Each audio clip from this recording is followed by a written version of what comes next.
Hello LinkedIn, hello Instagram, hello all the people everywhere. I'm definitely forgetting a streaming service, but hi.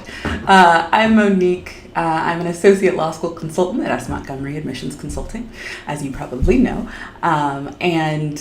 I am so excited to go live with you all today. I have to be very honest that today is my first solo live. I've been on with Sydney. I've spent some time with Alice talking about connecting with admissions, but this is the first time that I'm just going to be chatting to you solo, and I'm really excited, but I am a bit nervous. It is outside of my comfort zone, and I often have chatted with students that I work with, students that I got to connect with when I was an admissions officer, and they're always very nervous about this process. There's this, excitement about pursuing law school and following their journeys, but there's also this can I do this? Am I able to apply to law school? Can I go to law school? Can I be an attorney?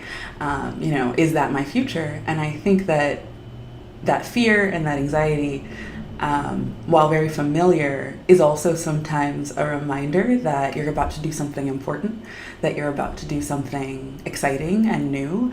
And so as folks head into what is now going to be September, maybe you're entering law school, maybe you're entering your senior year of college and you're going to be applying to law school. Maybe you've been in the professional world for years and you're going to head back to the classroom in just about a year. Who knows? But any nervousness or excitement or anxiety that you're feeling may just be a reminder that wow, I can do this. I'm just approaching a new step in my life. And so that's how I'm going to tackle today. Doing a live solo will be a fun new adventure for me, and I'm really excited to chat with you all. So a little bit of background about me, just in case you have not encountered me before. As I mentioned, I'm Monique. I am an associate law school consultant at S. Montgomery Admissions Consulting, where we specialize in working specifically with first-generation and minority law school applicants. And today we're going to be talking a little bit about law school research. Particularly, we are going to be digging in to some things that you should know about the ABA 509 report. Now, if you have heard of the ABA 509 report, feel free to let me know in the comments, in the chat. If you have questions about it that I can answer while we talk today, please feel free to drop those in, because I'm happy to talk about it. For those who have not heard about the 509 report, you will hear this term come up a lot during the law school application, law school research process. It is basically a common data set that all law schools that are accredited by the ABA must complete and provide on their website for prospective students and current students. And so it includes some really important things. When I was an admissions officer, I got to work really heavily in the data side. I got to support our associate director with developing data reports and just sort of learning a little bit about the numbers behind all of the different facets of the admissions side. And I got really excited about 509 reports, just about telling students about them. I would always rave that I wish every industry had them and that students should absolutely take advantage of them when they are thinking about what law school might be a good fit for them. There are a couple of different ways that you can use a 509 report and a couple of different things that you want to keep in mind. And so we're going to go over that. I'm actually going to walk you through a 509 report. We're going to take a deep dive. And if I can't stop smiling, it's because when I think about data, I get happy. I don't know if you have something in your life that just you're like, you know what? I just unabridged, unmitigated joy. Pivot tables, Excel sheets, those are what bring me to life. And so, interestingly enough, one of many things. And so I'm going to actually walk you through one of those reports and talk to you a little about the data that you can find there and why you might want to use it for your law school search. I'm also going to kind of dig into, when is the 509 report not enough and what are its limitations? That'll be a fun discussion as well. And so to get us started, I am going to dive into an actual 509 report. Now, you may be wondering, where can I find them? You hear the term 509 and you're like, okay, that sounds like a really great resource. Where do I pick that up? So there are a couple of places that you can always find a law school's 509 report. The first place is on their website. They have to have it listed on their website. It might be one of the first things you see when you visit an institution's webpage, and so I'll show you there. But it will also be found on the American Bar Association website. And if you're having trouble finding either of those places, which you shouldn't, that's totally okay. Usually, if you Google insert name of law school 509 report, it will be the very first thing to come up, because they are constantly sort of updated, and it's just a really specific report. And so most of the time when I'm looking for a 509, I go straight to Google, and it leads me right to the webpage that I need, which also I usually holds a lot of other really helpful information. So I'm actually going to show you how to sort of go about finding the 509 report via Google, and then also, or actually via a university's website, and then also I will take you to the website where you can find all 509 reports for all ABA accredited law schools, just so you have your pick as you're doing your own research. So here we are, good old-fashioned Google. The first thing I'm going to show you is the 509 report sort of compendium. I just type in 509 reports, ABA. I have the website open, but just so you, where does it go? ABA required disclosures.org, very straightforward. That's what it's called, the standard 509, ABA required disclosures. It goes back the last 10 years or so, really, really cool. It's usually the last academic year. So 2021 was the last year that's available. Usually in the months to come, you will see the 2022 report will come out for the year prior. So I'm going to look at 2021 because it's most recent, and I can pick any law school. You can't see my drop down here, but a drop down appears with every single ABA accredited law school, and you just take your pick. I'm going to pick maybe University of Chicago. Why not? And then you generate that report, and you have a very shiny new 509 report for the University of Chicago. Now, I'm going to walk you through the things that you'll find on the 509 report. So right at the top, you will find some admissions information. Now, often this is available on the law school's website. That is really helpful, but sometimes you have to dig to find it. Sometimes all the numbers might not be there, things like that. You can always find it here. And so you can see the total number of applicants to the institution, as well as offers of admission, but you can, and the acceptance rate. You can also see a little bit about sort of what enrollment looked like. That's not necessarily as sort of central to your research, in that usually the enrollment rate will be higher than the admission rate, which is on purpose. In addition to that, you will find all of the sort of academic metrics. So you'll find the GPA and LSAT. If a law school has been using the GRE for a good amount of time, you'll also probably find that in the data set as well, so that you can find their medians and all of that good stuff if you were looking for one place to get a peek at that. Another important place that you're going to want to look on the 509 report is you can see the breakdown of, if a law school does have part-time students, you can kind of see what the academic breakdown is. Often on a law school's website, the quartiles will be sometimes just a full picture of all students. So if you want to see full-time versus part-time, how those academics may look the same or different, you can find that on the 509 as well, which is helpful for students who are considering sort of part-time programming where they might fall. You also get a range of data on faculty.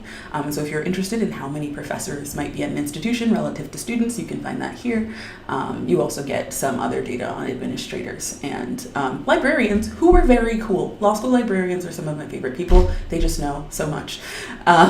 You also get a breakdown of the awarded degrees. Another place I want to sort of turn you is the JD enrollment.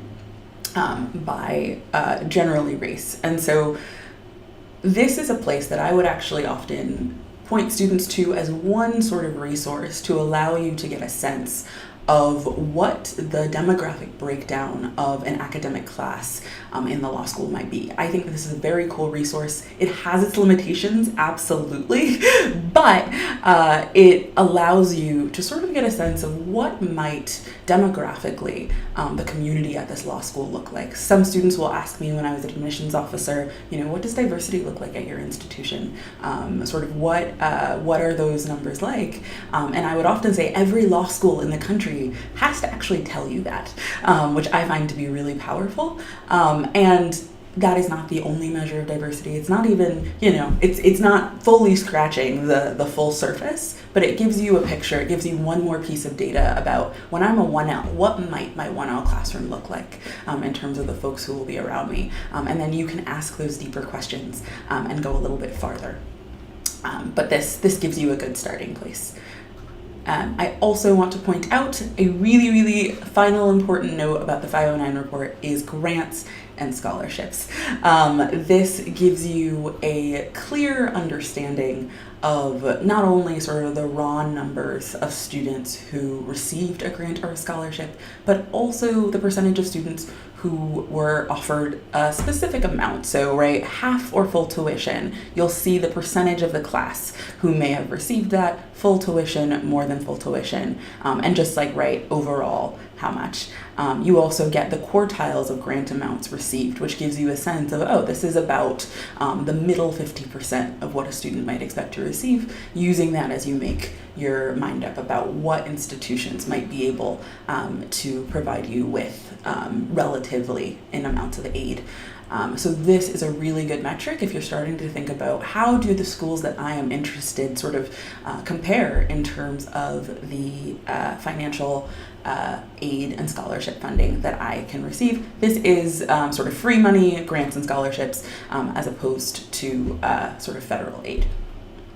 And in addition to that, there are some data points on attrition, transferring. One interesting thing that you'll see is what schools students transferred from. So that is an interesting data point and also allows you to kind of get a sense of if I were to want to transfer to the University of Chicago as a 2L, that doesn't mean, that necessarily one institution will be better for that than another, but you can get a sense of where students are coming from. It's just more data, more information, more to think about. So with that, I walked you through the biggest bits and pieces of the 509 report, but there are a lot of other data points in here, the type of institution, the application fee, all of sort of the high level data that might be helpful in sort of getting a closer look at your institutions that you're interested in applying to, and being able to compare. One last thing that I want to show you is that you can actually download by year a piece of the pie of what you're looking for about an institution with the 509 report. So if you want to see grants and scholarships from all AVA accredited institutions, those quartiles, you can actually generate a report that allows you to see, and it will pull for you a entire list. It is a pretty basic data set, but if you're someone who likes numbers and wants to pick your 10 institutions that you're excited about and get a sense that way, you also can look at compilation of those numbers as well. So those are some of the things that I absolutely wanted to make sure that folks knew where to find, what to find, and the like. So I'm going to bring us back. Now, the last thing I want to talk about is sort of what the limitations are of the 509. It is a really amazing resource. As I mentioned, I would direct students to the 509 often. I think that a common data set and being able to sort of see the various ways that institutions sort of can reflect financial aid, academic pieces, and their community through the numbers is really helpful, especially when you're looking at dozens of schools, being able to get a better sense of your favorite institutions. I will say that there are limitations to the 509, right? The 509 doesn't tell you what the community is like. It doesn't give you a sense of the specific programs that you might be interested in an institution. It does give you sort of a high-level understanding of some of those more logistical pieces, and it's really helpful for making sort of those granular differences between institutions that might be hard to see from a school's website, all in one place. But if you want to understand sort of what's going on a deeper level, looking into programs of study, looking into sort of what students are up to on campus, looking into professors that you would be interested in learning from, all of that kind of rises above the numbers and will take that deep focused research. So I would definitely keep that in mind. It is a tool, it's an amazing tool, but it also sort of is just the first step or even the last step as you think about your law school selections. If you have any questions about the 509 report, about different ways that you can research institutions, I would love to see them in the Q&A. And a few other sort of places I would definitely suggest looking. I was just speaking with a student yesterday about using a university's magazine or bulletin as another good way to get a sense of what are the opportunities I'm interested in this institution, where are the places that the institution is most excited about, what are the new initiatives. Often Googling or looking at a school's website can be helpful, but again, once you get past that high level, being able to say, oh wow, these students worked on this project or assisted this client through this program, and getting to see the narrative of that and actually getting to see how those programs and centers and clinics are applied is a great way to sort of get a better sense of the institution, get a better sense of what you might be able to do as a student as well. And so as I look at the comments, I see that I'm not seeing any new questions, and so I'm going to close out our live today, but I am so thrilled that I got to share the 509 report with you. Please lean into the data, lean into the research, get to know the institutions you're excited about, and have strong reasons for your law school choices. And I can't wait to see you on the next live. Bye, everyone.